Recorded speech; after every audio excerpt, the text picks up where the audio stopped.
La bataille des GOAT. LL Cool J, Tupac.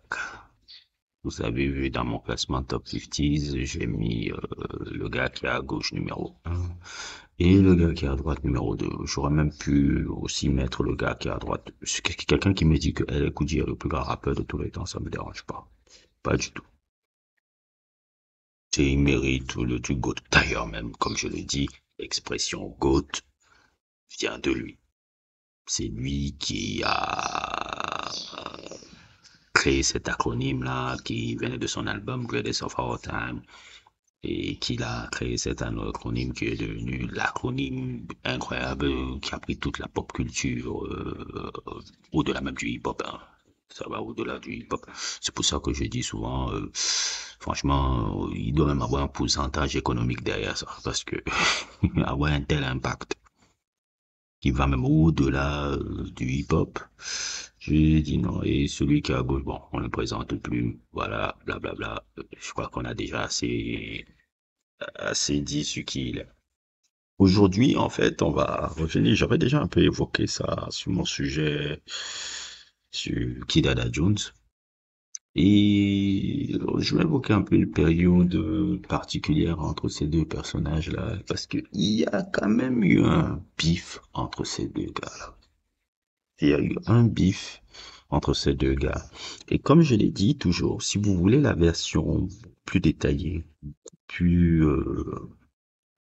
beaucoup plus développée, vous allez voir la chaîne de Casino for Life qui l'avait détaillé il y a, quoi, il y a 10 ans, 9 ans, la vidéo là. J'avais vu la vidéo là il y a 9 ans.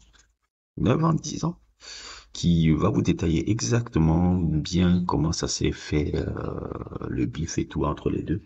Moi, je vais juste résumer un peu petit à petit en donnant un peu mon avis particulier et tout.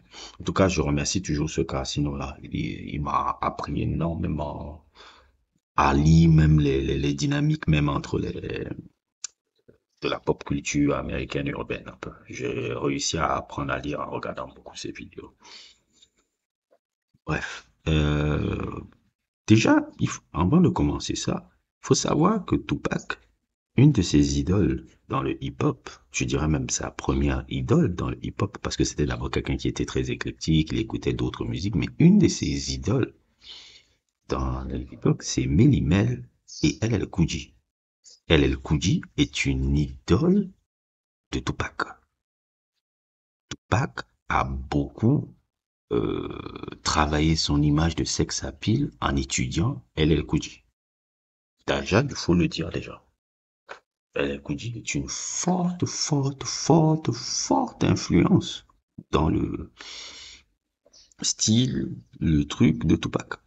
Il faut d'abord le dire, certains gens ne le savent pas, mais LL Cool J, c'est la première superstar du hip-hop. C'est la première pop star du hip-hop. Première pop star. C'est lui, comme je l'ai répété dans mon sujet sur Hip Hop 50, c'est lui qui a ouvert les portes du hip-hop pour un artiste solo, du hip-hop pour un artiste solo dans le monde mainstream. C'est lui qui a ouvert ces portes-là. Comment ça commence un peu ce bif entre les deux? C'est ça part de trucs. Vous ai sorti la fille de Quincy Jones. Elle est Cool J,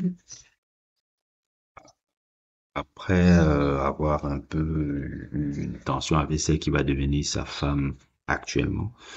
Vivait une période un peu particulière. Et après le succès de Mama Say Knock You Out, les tournées, les trucs, bon, vous savez comment ça se passe. Hein. En plus, on parle de LL Cool J. LL Cool J, c'est le diminutif de Lady Love Cool James. Donc, pas besoin de vous faire un dessin. Truc, ce genre de trucs, les tournées, les tromperies avec sa copine de l'époque, qui va devenir sa femme actuelle maintenant. Et tout permet à ce que ça passe une distension un peu entre les deux. Distension entre les deux. Et aussi, il y a le truc de l'arnaque de son père. Parce que son père, le père d'El Koudi avait beaucoup arnaqué un peu ses finances. Il était dans une situation financière un peu particulière, qui n'était pas très joyeuse, alors qu'il avait énormément gagné des trucs. Et son père avait mal géré son business. Ce qui fait qu'il a dû renvoyer son père. Après cela, dans des situations de trucs, il y a aussi des moments, comme je vous ai dit, les problèmes avec sa mère. Et il rencontre Kidada Jones. Kidada Jones, qui est, comme je vous l'ai expliqué, la fille de Quincy Jones. Ils vivent une relation très forte, ils vivent une relation très intéressante, ils vivent un truc. Et ça l'ouvre aussi des portes à rencontrer le père de Kidada Jones, Quincy Jones. Le père de Kidada Jones et Quincy Jones ont Quincy Jones et Ella Kudji commencent à développer aussi une relation très forte, une relation très truc, qui devient une relation très business, là où Quincy Jones arrive à le mettre euh, dans une, comment on appelle encore ça là, il le met dans une de ces séries là. Il y avait une série dans les années 90 où Ella Kudji jouait là, je sais pas si ça s'appelait The House ou je sais pas quoi là. Donc, il le met là-dedans. Il y a le truc qui se conseille, le truc. Maintenant, Ella Kudji et Kidada Jones aussi, commence à avoir une rupture. Une rupture qui était causée par quoi? Parce qu'il faut comprendre que la famille de Quincy Jones, c'est un peu des gars, eux, ils ont une spiritualité un peu particulière. Eux, ils croient aux bouddhistes, aux statues, c'est un peu les trucs weird.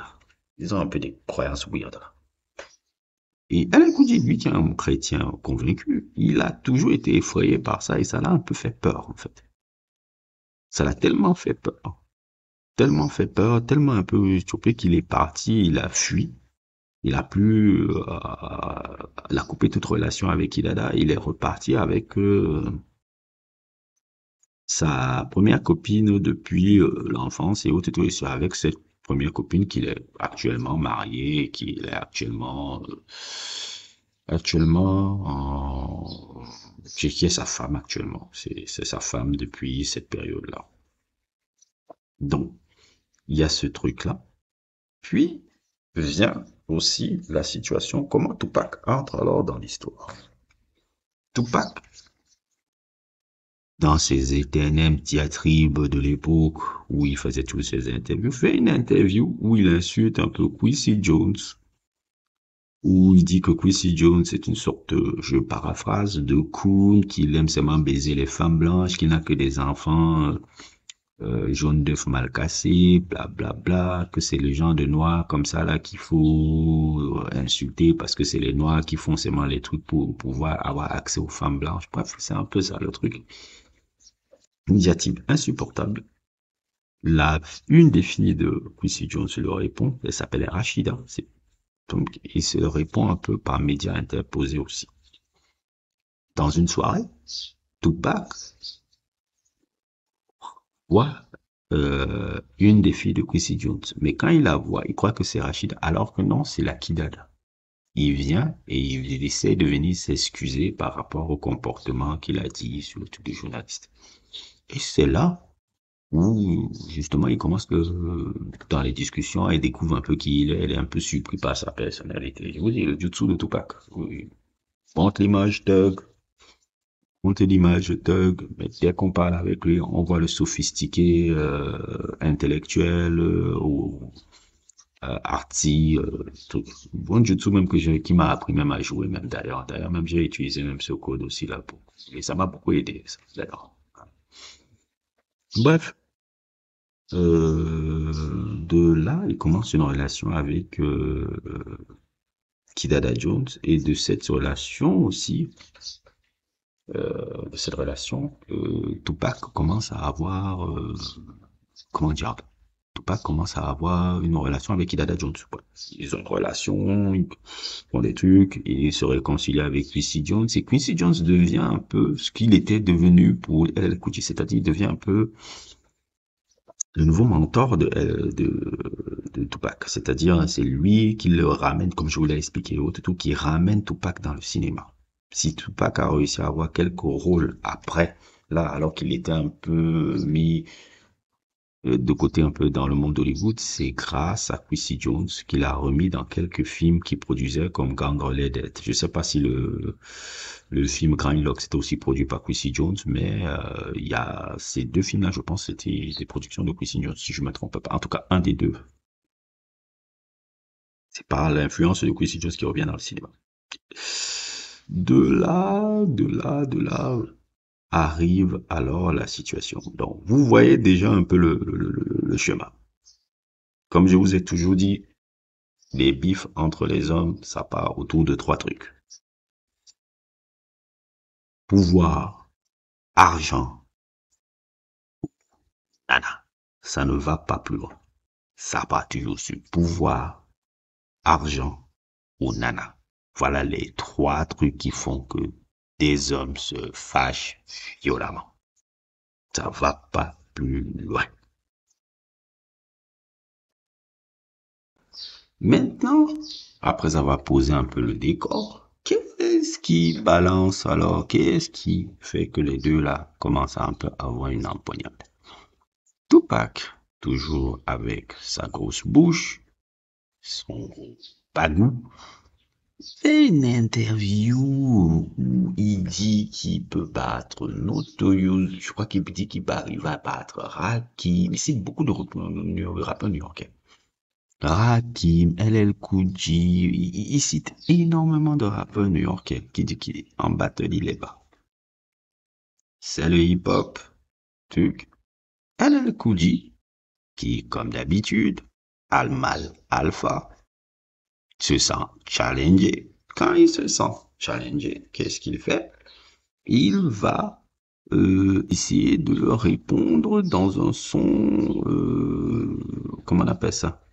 Dans un son un peu qui était dans Mr. Smith, si je me trompe pas. Le son, ça s'appelait Ashatia.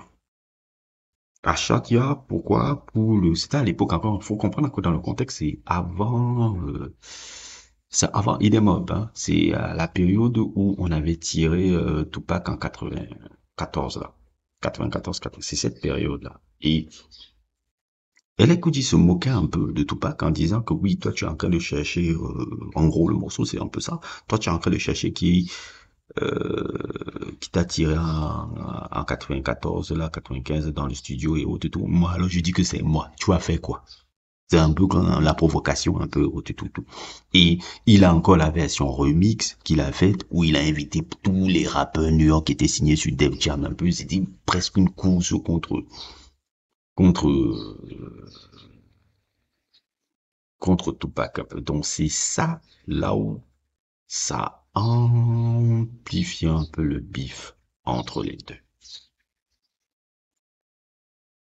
Donc maintenant Tupac le répond subtilement, le répond de trucs qui commence à s'afficher avec Kidada, qui était qui? L'ex-copine de LL Cool J. C'était déjà premièrement sa manière de répondre à LL Cool J. Vous montez. Oh, en plus, c'est pour ça que tu les voyais s'afficher là comme ça. Parce que Kidada aussi, elle avait le seum par rapport au coco là de LL Cool J parce qu'il a dit, ah, toi tu es sorti avec moi seulement pour avoir accès à mon père et pour que mon père te donne un peu des deals, un peu, te fait un peu entrer parce que c'est l'entrée de LL Cool J dans le cinéma, c'est Quincy Jones, ça. Et la série de House là. Et, elle était rageuse par rapport à ça. Et Tupac qui répondait à LL Cool J en disant bon j'ai un accès à une copine voilà quoi donc c'était un peu une association aussi un peu de malfaiteurs qui voulaient aussi attaquer chacun avait son plan pour faire chier LL Cool J.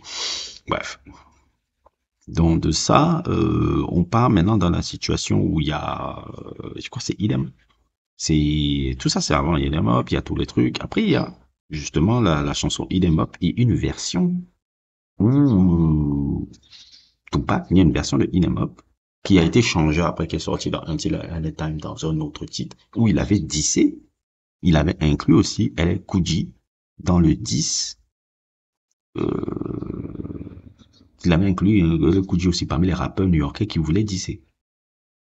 Où il disait, si vous pouvez le voir, il est disponible sur le net, où dit El Could I Rock Your Bells Now, comme un peu le titre de son de El Could I Rock the Bells là. Et c'est jamais sorti. Pourquoi? Parce que Quincy Jones, par de manière interposée, a parlé à Tupac et a parlé à LL Cool J de dire que bon, Tupac et à LL Cool J de dire que bon, les gars, moi, j'aimerais pas trop que vous vous fightez. J'aimerais pas trop que vous fightez. Si tu peux éviter de mentionner Tupac, tu peux éviter de mentionner Tupac dans tes prochains sons. Et toi, Tupac, si tu peux éviter de mentionner LL Cool J dans tes sons, franchement, je pense que ce serait mieux. Et si on peut s'éviter un peu votre affrontement et tout. Donc voilà, c'est un peu comme ça que ça s'est passé. Si je suis bien accurate et si j'ai bien vu dans les multiples interviews, les multiples trucs, aussi la vidéo de Carcino qui est là. Donc c'est à peu près comme ça que ça s'est passé. Et ça permet encore de revenir faire une réflexion que Carcino disait déjà hein, et que je vais un peu continuer un peu et tout. Ça permet de faire une réflexion un peu sur Hit 'em Up, un peu. Parce que Hit 'em Up, un peu quand tu regardes bien, c'est le 10 record qui a changé un peu le délire. C'est la première fois que tu pouvais voir dans un bif de rap, quelque chose d'aussi violent. C'était même pas un diss, c'était trop violent. C'était trop violent, trop de trucs. Et ça a changé complètement puis le landscape des bifs, des 10 records, des trucs. Ça a beaucoup changé ça. Ça a beaucoup changé ça parce que quand tu vois maintenant, les 10 records, les gens n'essayent que de faire des trucs conneries maintenant comme ça. Et ça a été peut-être aussi le début de la fin de Tupac parce que ce truc-là a eu trop d'impact négatif un peu dans le climat du hip-hop à cette époque-là. C'est un peu ma réflexion un peu sur cette partie-là. Et je pense un peu que c'est dommage un peu que je me dis que avec le temps, ces deux-là auraient pu s'entendre parce que même s'ils ont l'air un peu différents, c'est deux personnes qui auraient beaucoup pu faire des bonnes choses ensemble. J'aime bien aimer comment elle dit l'autre jour dans son émission Rock de Belle Radio, je pense qu'il a mis la chanson un peu Picture Me Rolling, il a rendu hommage à Tupac, un vrai hommage, hein, un hommage vraiment sincère. Il y a les hommages souvent bidons que je vois. Et je pense que Tupac, le côté Gémeaux là, le faisait le mettre un peu dans certaines situations qui n'étaient pas forcément agréables un peu. Donc, c'était un peu mon histoire sur ce bif qui n'a pas été un bif verbal où il n'y a pas eu trop d'échanges de trucs, mais qui a quand même eu une situation qui a failli partir un peu aussi en couille là. Il n'y a pas eu de trop grande joute verbale, mais c'était des situations, jeux médiatiques. Comme je vous le dis souvent, c'est pas souvent, ça se joue aussi souvent les jeux médiatiques qui va humilier l'autre sur le jeu médiatique. Donc, c'est un peu ça, un peu. C'est une histoire que j'avais bien envie de vous raconter aujourd'hui. N'hésitez pas à liker, n'hésitez pas à vous abonner, et en plus pour d'autres aventures.